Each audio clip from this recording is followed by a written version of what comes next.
بسم اللہ الرحمن الرحیم۔ السلام علیکم ورحمۃ اللہ وبرکاتہ۔ آج ہم بات کریں گے ایک ایسے شخص کے بارے میں جو کہنے کو تو ایک انڈسٹریلسٹ تھا، جو کہنے کو تو ایک بزنس مین تھا، لیکن اس نے اپنی زندگی کی چھاپ، اس نے اپنے کردار سے پورے ہندوستان کے 1 ارب 40 کروڑ لوگوں پہ اپنی چھاپ، اپنا فٹ پرنٹ چھوڑا ہے۔ جی ہاں، میں بات کر رہا ہوں رتن ٹاٹا کی، جن کا کل بامبے کے اندر انتقال ہوا، اور وہ ہندوستان کی نہیں، دنیا کے بڑے بزنس مین اور بڑے انڈسٹریلسٹ میں ان کا شمار ہوتا تھا۔ ان کی ایک اور بہت بڑی پہچان تھی کہ وہ بہت ہندوستانیت میں بلیو کرتے تھے، وہ بہت پیٹریوٹزم میں بلیو کرتے تھے، اور ان کی زندگی کا ساری عمر کا جو مشن تھا اور جو ایمبیشن تھا، وہ انڈسٹری چلانا نہیں، وہ پیسے بنانا نہیں، وہ سوشل اپلفٹ اور بھارت کا نام روشن کرنا، اور جو بھارت کی سٹوری ہے جس کو ہم انڈیا سٹوری کہتے ہیں، اس کو پوری دنیا میں پھیلانا ہے۔ ہم آج کچھ ان کے بارے میں بات کریں گے، اور پھر ہم تھوڑا سا کمپیرزن دیکھنے کی کوشش کریں گے کہ ہمارے ملک میں جو بزنس کمیونٹی ہے وہ اس سمت میں کیا کام کر رہی ہے اور کیا بینیفٹ دے رہی ہے پاکستان میں۔ مطلب یہاں تک دیکھا جا رہا ہے کہ جو انڈیا کی گروتھ ہے، جو انڈیا کی ترقی ہے، جو انڈیا کی اکنامک پروگرس ہے، جو انڈیا کی انڈسٹریل پروگرس ہے، جو انڈیا کے کارپوریٹ سیکٹر کی پروگرس ہے، اس میں ایک بہت بڑا رول ہے رتن ٹاٹا کا، جو 50-60 سال کی انہوں نے ایکٹیو لائف گزاری ہے۔ وہ بیرون ملک کارنیل اور ہارورڈ یونیورسٹی کے گریجویٹ تھے۔ اپنی زندگی کے اندر انہیں ایک امریکن خاتون سے محبت ہوئی جس سے ان کی شادی نہ ہو سکی، لیکن اس کے بعد ساری عمر وہ اس کی محبت کے اندر مبتلا رہے اور انہوں نے شادی نہیں کی اپنی وفات تک۔ یہ ہم اس شخص کے بارے میں بات کر رہے ہیں کہ جس نے زندگی میں صرف ایک محبت کی ایک خاتون کے ساتھ، اور دوبارہ کبھی شادی نہ کرنے کا عہد کیا، اور اس کے بعد وہ سوشل اپلفٹ، اپنے ملک کی خدمت، اپنی قوم کی خدمت کے اندر لگ گیا۔ رتن ٹاٹا کے بارے میں مشہور ہے، ان کے قریبی دوست، ان کے جاننے والے، ان کے امپلائیز یہ کہتے ہیں کہ ان کے لیے کوئی مذہب نہیں تھا، وہ کوئی ذات برادری میں بلیو نہیں کرتے تھے، ان کے لیے کوئی امیر غریب نہیں تھا، انتہائی سادہ انسان تھے۔ وہ ساری عمر ایک چھوٹے سے 3 بیڈ کے گھر میں رہے، اور بعد میں بہت لیٹر لائف میں انہوں نے ایک اپنا بنگلہ بنوایا جس کو وہ بامبے ہاؤس کہتے تھے، اور اس کے اندر بھی جو سب سے پہلا ان کا ایمفیسس تھا کہ ان کے کتوں کے لیے جو حصہ مختص تھا اس کو انہوں نے بہت اچھے طریقے سے بنوایا۔ وہ جانوروں سے اور بالخصوص اپنے کتوں سے بہت پیار کرتے تھے۔ یعنی یہاں سے ایک انسان کے بارے میں پتہ لگتا ہے کہ وہ بے زبانوں سے کتنی محبت اور کتنی چاہت کرتا ہے اور کس طرح ان کا خیال رکھتا ہے۔ آج بھی جو تاج ہوٹل ہے ان کا، جو انڈیا کا پہلا 5 اسٹار ہوٹل تھا، اس کے اندر یہ پروویژن ہے کہ اگر کوئی آوارہ کتا آ جائے تو وہ وہاں آ سکتا ہے، وہ اس کو کھانا کھلاتے ہیں اور پراپرلی اس کتے کو انٹرٹین کرتے ہیں۔ وہاں یعنی صرف یہ نہیں ہے کہ اگر آپ ایک امیر شخص ہیں، آپ امیر ہیں یا اس ہوٹل کو افورڈ کر سکتے ہیں تو صرف آپ ہی اس کے اندر جا سکتے ہیں۔ اس کے بعد ہم آگے چلتے ہیں، ان کی زندگی کو دیکھتے ہیں۔ انہوں نے انتہائی بے پناہ اور زبردست کام کیے انڈیا کے اندر انڈسٹری کے پھیلاؤ کے لیے۔ مطلب ہم دیکھتے ہیں تو ہر فیلڈ کے اندر انڈیا کے جو لوگ ہیں ان کی زندگی میں ٹاٹا کا نام ہے۔ یعنی اگر وہ چائے ہے، وہ کپڑا ہے، وہ گاڑی ہے، وہ ٹرکس ہیں، وہ بسز ہیں، وہ ٹیکنالوجی ہے، کوئی بھی چیز ہے تو اس میں یعنی ایک انسان، کوئی ایسا انسان نہیں ہے جو ٹاٹا انڈسٹری یا ٹاٹا سروسز کے افیکٹ سے نہیں امپریس ہوتا۔ لیکن ہم ساتھ ہی ساتھ دیکھتے ہیں کہ ان کا ایک فلسفہ تھا۔ ان کا فلسفہ یہ تھا کہ انڈسٹری اور بزنس پیسے کمانے کے لیے نہیں کیا جاتا۔ یعنی ہر انڈسٹری کا مقصد یہ نہیں ہوتا کہ وہاں سے پیسہ کمایا جائے، وہاں سے سوشل اپلفٹ کا مقصد ہوتا ہے۔ ان کے کچھ چیزوں کا میں ذکر، کچھ واقعات آپ سے شیئر کرنا چاہوں گا ان کی زندگی کے۔ یعنی ایک دفعہ انہوں نے دیکھا، وہ گاڑی میں جا رہے تھے کہ پاس ایک سکوٹر گزرا جس پہ میاں بیوی اور ان کے 2-3 بچے بڑی مشکل سے بیٹھے ہوئے تھے، اور شدید بارش ہو رہی تھی اور وہ بڑی مشکل طریقے سے سفر کر رہے تھے۔ تو اس پر وہ بڑے مضطرب ہوئے اور کافی عرصہ سوچتے رہے۔ تو انہوں نے ایک چھوٹی سی گاڑی کریٹ کی جس کو ٹاٹا نینو کا نام دیا گیا، اور وہ گاڑی 1 لاکھ روپے کی تھی جو انڈیا میں بکی، اور انڈیا کی نہایت پاپولر گاڑی بنی اور پورے انڈیا میں ریولوشن آ گیا، اور ہر وہ شخص جو موٹر بائک خرید سکتا تھا یا جس کی بڑی فیملی تھی اس نے ٹاٹا نینو خریدی۔ اب 1 لاکھ کی گاڑی آپ بھی سمجھتے ہیں، میں بھی سمجھتا ہوں، بھلے وہ انڈیا کا 1 لاکھ ہے اور آج سے کافی سال پہلے کی بات کر رہا ہوں، لیکن اس میں کیا پروفٹ ہوا ہوگا کمپنی کا؟ 2,000 3,000 4,000، اس سے زیادہ نہیں کہ آپ کی مینوفیکچرنگ کی کاسٹ ہے، آپ کی ایڈورٹائزنگ کی کاسٹ ہے، آپ کے ڈسٹریبیوٹرز کی کاسٹ ہے، آپ نے جو ریسیل کے اس کے سینٹرز بنائے ہوئے ہیں، جو ورک شاپس آپ نے اس کے لیے کریٹ کیے ہیں، ان کی کاسٹ ہے. تو آپ کو ان دی لانگ رن شاید اس میں سے کچھ پیسے بنے کہ جب وہ ہزاروں لاکھوں کروڑوں کے اندر والیوم میں بک جائیں. لیکن آئیڈیا کیا تھا کہ سوشل اپ لفٹ کے ایک چھوٹی فیملی، ایک کمزور فیملی، ایک متوسط طبقے سے نیچے بھی لوگ وہ گاڑی افورڈ کر سکیں. تو یہ اس شخص کی سوچ تھی. اب وہ اپنی سوچ کو، جب وہ انڈیا کی اکانومی گرو کر رہی تھی تو وہ چاہتے تھے کہ انڈیا کا فٹ پرنٹ دنیا پہ ہو.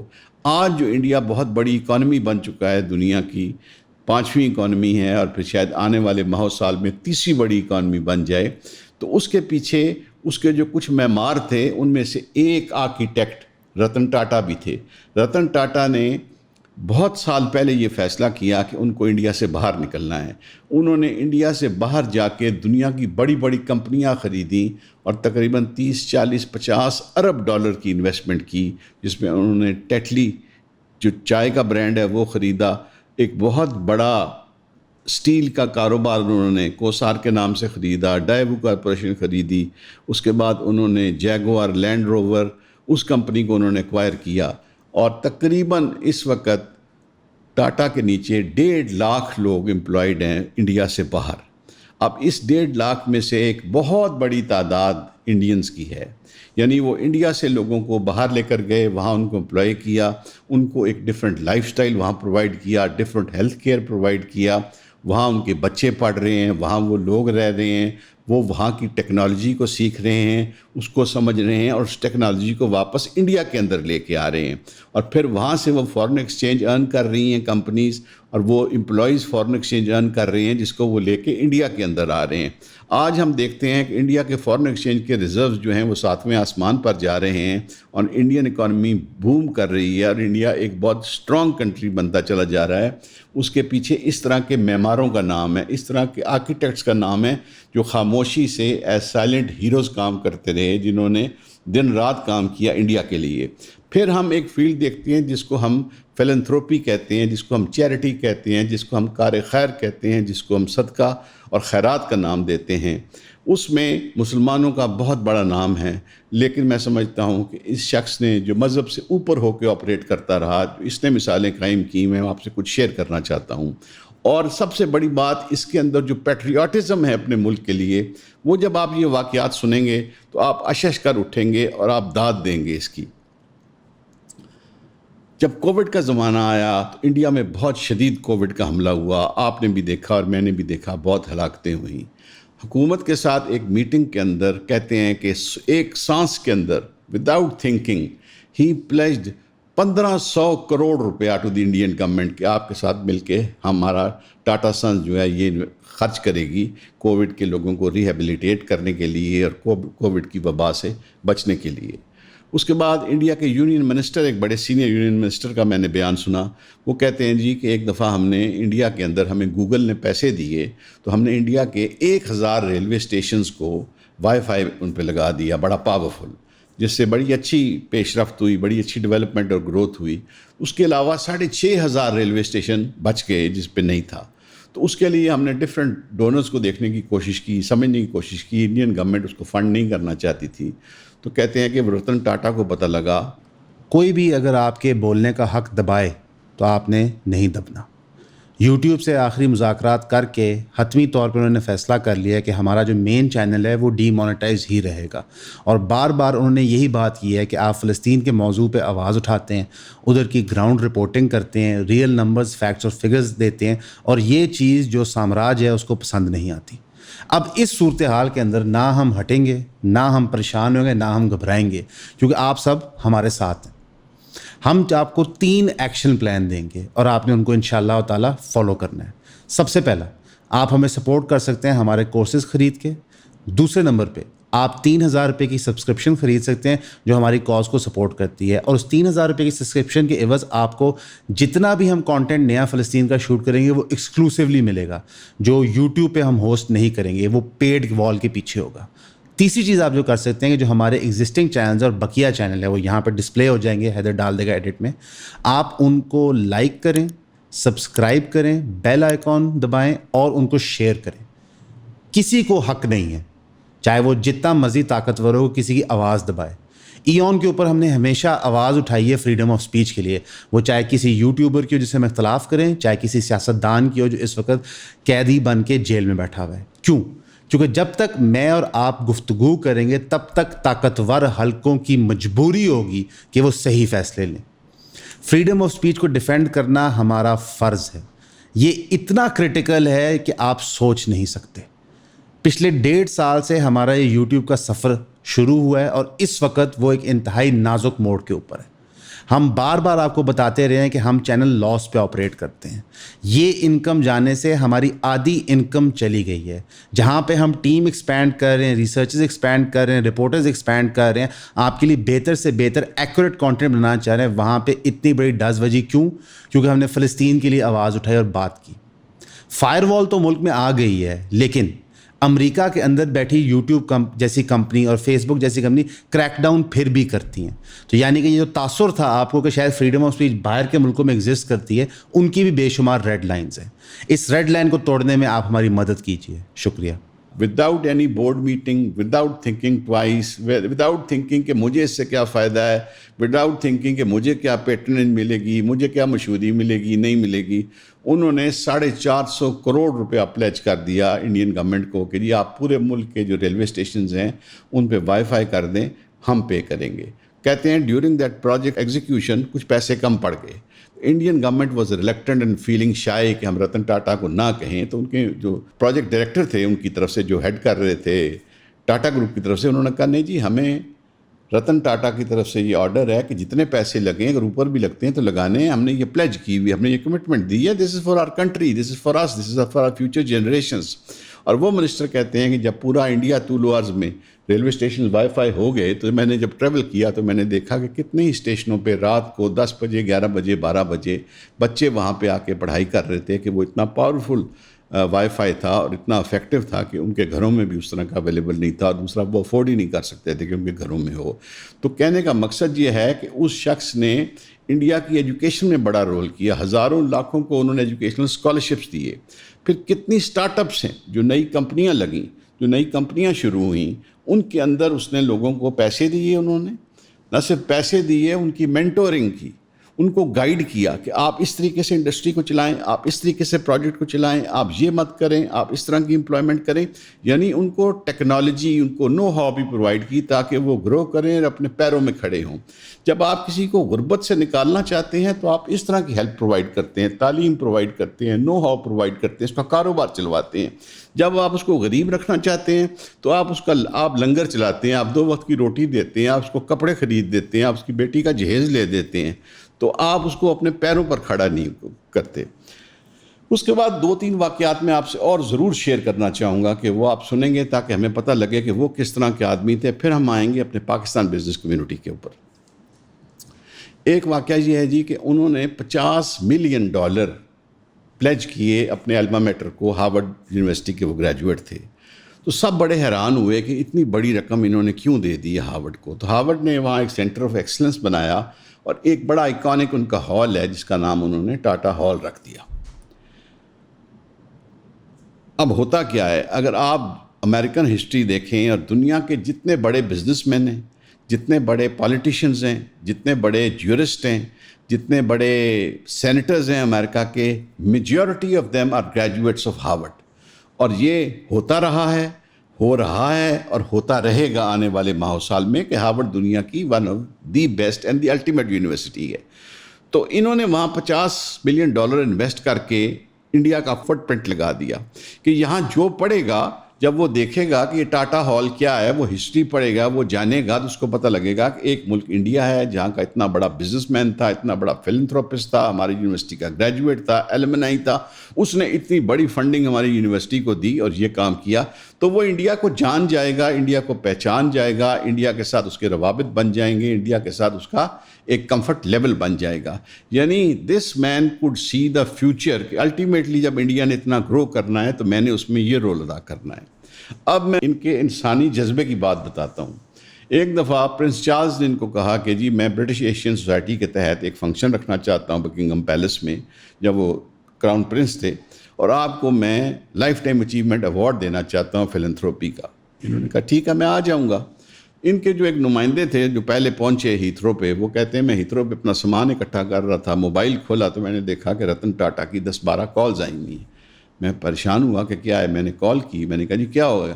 انہوں نے کہا جی پلیز کائنڈلی تم پرنس چارلز کو بتاؤ کہ میں نہیں آ رہا، آئی ایم ناٹ کمنگ. انہوں نے کہا جی آپ کیوں نہیں آ رہے؟ انہوں نے کہا ٹیٹو بیمار ہے. انہوں نے کہا جی کہ ٹیٹو بیمار ہے تو آپ مسٹ ریئلائز کہ یہ فنکشن انہوں نے صرف آپ کے لیے رکھا ہے، اور بڑے ڈگنیٹریز آ رہے ہیں، اور بڑا یہ اعزاز ہے آپ کے لیے اور انڈیا کے لیے. انہوں نے کہا نہیں، at this moment I can't leave Tito alone. اب ٹیٹو کون ہے؟ ان کا بھتیجا نہیں ہے، ان کا بھانجا نہیں ہے، ان کا بیٹا نہیں ہے، ان کا عزیز نہیں ہے، ان کا بیسٹ فرینڈ نہیں ہے. ٹیٹو اور ٹینگو ان کے 2 کتوں کے نام ہیں جن کو انہوں نے پالا ہے، ان سے بہت پیار اور محبت کرتے تھے. اور کہتے ہیں جب پرنس چارلز کو یہ خبر پہنچائی گئی کہ Ratan Tata has refuse to come to receive the award because one of his pet dogs is very seriously unwell and he might not make it, وہ بچ نہ سکے، تو اس پہ پرنس چارلز نے کہا کہ یس دس از دا مین. ایسا وہ آدمی ہے کہ جو اپنی محبت، اپنے پیار، اپنے پیٹ کے ساتھ اتنے بڑے ایوارڈ کو ٹھکرا رہا ہے اور یہاں اس فنکشن کو رد کر رہا ہے، تو یہ ایک بہت عظیم انسان کی نشانی ہے. تو میں آپ کو یہ بتانا چاہتا ہوں. اب ہم تھوڑا سا کمپیریزن کرتے ہیں اپنی بزنس کمیونٹی کی طرف. ہم اپنی بزنس کمیونٹی کو دیکھتے ہیں. کیا ہماری بزنس کمیونٹی میں جاننا چاہتا ہوں کہ ہمارے نشاط گروپ والے، ہمارے منشا گروپ والے، ہمارے سیفائر والے، ہمارے بنیرو والے، ہمارے بحریہ ٹاؤن والے، ہمارے لکی سیمنٹ والے، ہمارے اور کوہاٹ سیمنٹ والے، ہمارے اور جو بڑے گروپس ہیں، کیا آیا جب وہ اس طرح کے سوشل اپ لفٹ کے پروجیکٹس آتے ہیں ان میں اس طرح کی وہ گورنمنٹ کی ہیلپ کر رہے ہیں؟ اس طرح کی انہوں نے کووڈ کے اندر گورنمنٹ کو امداد دی 10 کروڑ 20 کروڑ 50 کروڑ 100 کروڑ 200 کروڑ 400 کروڑ کی؟ یا جہاں ان کی انڈسٹری لگی ہوئی ہے اس کے ارد گرد کوئی انہوں نے سٹارٹ اپس کو اس طرح کی امداد دی اور لوگوں کے کاروبار چلوائے، ان کو گائیڈ کیا؟ انہوں نے اور ٹیکسٹائل میلیں لگوائیں، ان کو گائیڈ کیا، ان کو رہنمائی کی کہ بھائی لون کیسے لینے ہیں، کس طریقے سے کرنے ہیں؟ یا ملک ریاض صاحب مجھے یہ بتا سکیں کہ 10 اور جو ڈیولپرز ہیں اس فیلڈ کے اندر ایون والوں، وہ میں نے چلوائے ہیں، میں نے بنائے ہیں، اے کو دیکھو، بی کو دیکھو، سی کو دیکھو، ڈی کو دیکھو، میں نے ان کو گائیڈ کیا، میں نے رہنمائی کیا، میں نے ان کو شروع میں کیپٹل بھی پرووائڈ کیا، ٹیکنالوجی بھی دی، نو ہاؤ بھی دی، تاکہ ہم اس چیز کا پرچار کر سکیں، تاکہ ہم اس چیز کی تشہیر کر سکیں، تاکہ آپ کی امیج بلڈنگ ہو. انفارچونیٹلی پاکستان کے جو بزنس مین کا امیج ہے وہ ایک چور کا ہے، وہ ایک ٹیکس چور کا ہے، وہ ایک ڈاکو کا ہے. بدقسمتی سے ہمارے اندر جو سرکاری ادارے ہیں وہ بھی ایسی ہی تصویر پیش کرتے ہیں. تو کائنڈلی ہمیں اس امیج کو بہتر کرنا ہے. اب دوسری طرف میں آتا ہوں کہ رتن ٹاٹا کا جو امیج میں آپ کو سنا رہا ہوں، اس پہ ہر لمحہ ہر سٹیج پہ ان کی گورنمنٹ نے ان کو عزت بخشی، ان کو پیار کیا، ان کو ریوارڈ کیا، ان کو ایوارڈز دیے اور ان کو اپنے ماتھے کا جھومر بنا کے رکھا. ہمارے ہاں انفارچونیٹلی ایسا نہیں ہے. ہماری بزنس کمیونٹی ساری خدا نخواستہ چور نہیں ہے. ہماری بزنس کمیونٹی خدا نخواستہ بے ایمان نہیں ہے ساری کی ساری. ہماری بزنس کمیونٹی خدا نخواستہ ساری کی ساری چیٹر نہیں ہے. اب جو اچھے ہیں ہماری گورنمنٹ کو چاہیے ان کو گلے سے لگائے، ان کو پیار کرے، ان کو فرنٹ لائن میں لے کے آئے، ان کو فرنٹ رو میں بٹھائے، ان کو اسٹیٹ فنکشنز میں انوائٹ کرے، ان کو عزت دے، ان کو ریوارڈ کرے، ان کو ایوارڈ دے. جب یہ ہوگا تو باقی لوگ بھی دیکھیں گے اور انسپریشن پکڑیں گے. مطلب اب وہ اس طرح کی باتیں کر رہے ہیں انڈیا میں کہ جی آئندہ ماہ و سال صدیوں تک رتن ٹاٹا کا نام زندہ رہے گا اور وہ ایک لیگیسی اس کی چلے گی، بیکاز وہ اس کی لیگیسی، اس کی باتوں کی تشہیر کر کے وہ فائدہ اٹھائیں گے اپنی یوتھ کو، آنے والے بزنس مین کو، ینگ انٹرپرینیورز کو، ینگ سٹارٹ اپس کو، وہ سب کو انسپائر کریں گے کہ وہ اس کے نقش قدم پر چلیں، وہ اس طرح کے فلنتھروپسٹ بنیں، وہ اس طرح کے ایجوکیشن کے اندر فنڈنگ کریں، وہ جب حکومتوں کو ضرورت ہو، دقت ہو تو وہ اس طرح کے لیڈ رول کے اندر آئیں اور وہ ہندوستانیت کے جذبے کو زندہ رکھیں. تو ہم نے اپنی بزنس کمیونٹی کو ایمپاور کرنا ہے، کیونکہ جناب میں اپنی بزنس کمیونٹی سے مخاطب ہوں. ہمارے پولیٹیشینز کچھ نہیں کر سکتے ہمارے ملک کے لیے. میں ان کو برا نہیں کہہ رہا، کیونکہ وہ 500 ہیں، 1000 ہیں، 2000 ہیں. 2000 بندے 24-25 کروڑ کی تقدیر نہیں بدل سکتے. 25 کروڑ کی تقدیر بزنس مین بدل سکتے ہیں، کیونکہ آپ 2 لاکھ 4 لاکھ نہیں، آپ کروڑ 2 کروڑ 4 کروڑ ہیں۔ آپ اگر تہیہ کر لیں تو آپ پاکستان کے ایجوکیشن سیکٹر کو ریولوشنائز کر سکتے ہیں۔ آپ اگر تہیہ کر لیں تو پاکستان کے ہیلتھ کیئر سیکٹر کو ریولوشنائز کر سکتے ہیں۔ آپ اگر فیصلہ کر لیں تو ہماری جو فوڈ انڈسٹری ہے وہ ریولوشنائز ہو سکتی ہے۔ آپ اگر فیصلہ کر لیں، ہماری بزنس کمیونٹی آج فیصلہ کر لے کہ پاکستان میں رشوت بند کرنی ہے، تو خدا کی قسم 3 مہینے کے اندر پاکستان کے اندر رشوت ختم ہو جائے گی۔ یہ فیصلے آپ نے لینے ہیں۔ میں اپنی حکومت سے ریکویسٹ کروں گا، ارباب اختیار سے ریکویسٹ کروں گا، ہر وہ بندہ جو میٹر کرتا ہے، کہ آپ اس بزنس کمیونٹی کا ہاتھ پکڑیں، ان کو آگے بڑھنے کا موقع دیں، ان کو پلیٹ فارم مہیا کریں، ان کو پیار کریں، اور میں یہ کہوں گا کہ آپ دونوں فریق مل کے اس ملک کو بنائیں۔ میں نے آپ کو انڈیا کے ایک بزنس مین کی، رتن ٹاٹا کی مثال دی ہے، جن کا کل انتقال ہوا ہے، یعنی بے شک وہ شخص ایک لیجنڈ تھا، he was larger then life, وہ کوئی عام انسان نہیں تھا۔ ایسے انسان صدیوں میں پیدا ہوتے ہیں، لیکن کیا میرے ملک پاکستان میں، آپ کے اس پیارے ملک میں ہمارے پاس کوئی رتن ٹاٹا نہیں ہے؟ ہمارے پاس کوئی ایسے شخص نہیں ہیں؟ ہیں، بالکل ہیں۔